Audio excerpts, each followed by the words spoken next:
નરેશ કાપડિયા એક અદ્ભુત પ્રેઝન્ટર. નરેશ કાપડિયા એક બહુમુખી પ્રતિભા છે. તેઓ સતત કશુંક નવું અને રોચક કરતા રહે છે.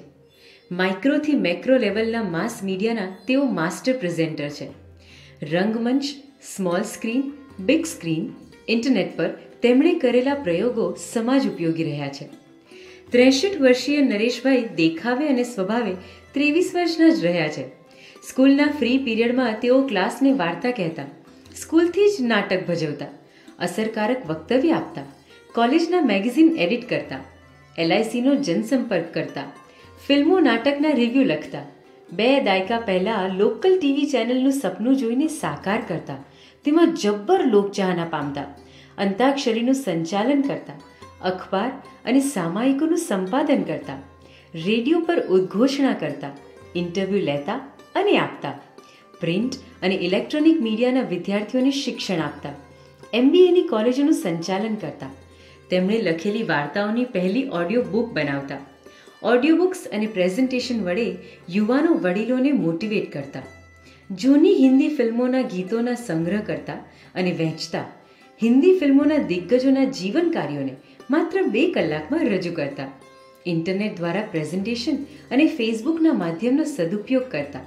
વિશ્વના મહાન નાટકો વિશે રોચક શ્રેણી રજૂ કરતા, વિશ્વના મહાન લેખકોના 1000 દુર્લભ પુસ્તકોની લાઇબ્રેરી બનાવી 500 જેટલી શાળા, કોલેજ, યુનિવર્સિટીઓને નિઃશુલ્ક વહેંચતા, વિશ્વના મહાન પુસ્તકોને તેના પર બનેલી ફિલ્મો સહિત નર્મદ લાઇબ્રેરીમાં દર મહિને રજૂ કરતા, નવલકથા પર્વમાં ભાગ લેતા અને આત્મકથા સત્ર કે કલા વારસાનું આયોજન કરતા, ટ્રેક મ્યુઝિક પર ગાવાના શોખને લોકપ્રિય બનાવી 7 વર્ષથી નિયમિત કાર્યક્રમો રજૂ કરતા, પોતાના કોલેજ કાળમાં સુરતમાં સંગીત નાટકની કોલેજ હોવી જોઈએ એવી માંગણી કરતા અને જ્યારે એવી સ્કોપા કોલેજ બની ત્યારે ચાલુ નોકરી છોડીને અડધા પગારે તેનું સંચાલન કરવાનું મિશન જાળવતા, 25 વર્ષોથી વક્તૃત્વ અને વિવિધ વિષયોની ક્વિઝ સ્પર્ધાઓનું આયોજન કરતા, નાટકની સૌથી પહેલી સ્ક્રિપ્ટ બેંક શરૂ કરતા, કોઈ પણ સારું કામ સદા હસ્તે મોઢે કશી અપેક્ષા વિના કરનાર સજ્જનને આપણે નરેશ કાપડિયા રૂપે ઓળખીએ છીએ.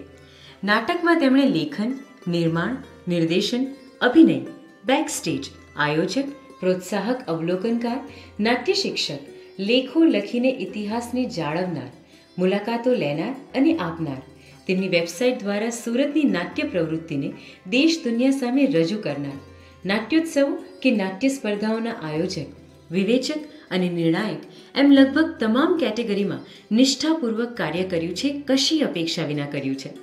નાટ્ય કલાકારોની નવી પેઢીને તેઓ પ્રોત્સાહિત કરે છે, સમકાલીનોનો ખભો થાબડે છે તો તેમનાથી આગલી પેઢીનું સતત સન્માન કરે છે.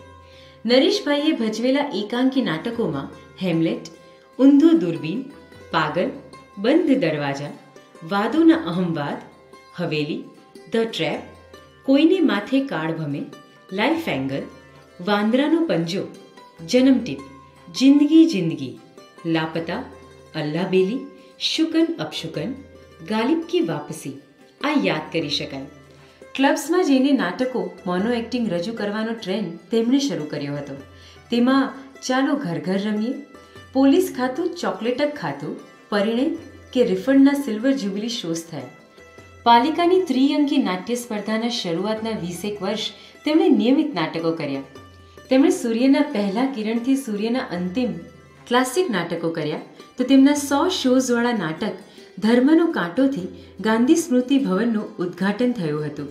તે ઉપરાંત 2 નંબરની જિંદગી, પત્નીદાન, જૂઠ બોલી કૌવા કાટે, ઓથાર, પ્રેમનો રંગ ગુલાબી આવા નાટકોની ગોલ્ડન સિલ્વર જ્યુબિલી થઈ હતી. તેમને ઇનામો ખૂબ મળ્યા છે, પણ ઇનામ માટે તેમણે કદી નાટકો નથી કર્યા. આવા નરેશ કાપડિયાને સન્માનીને આપણે સૌ ગૌરવ અનુભવીએ.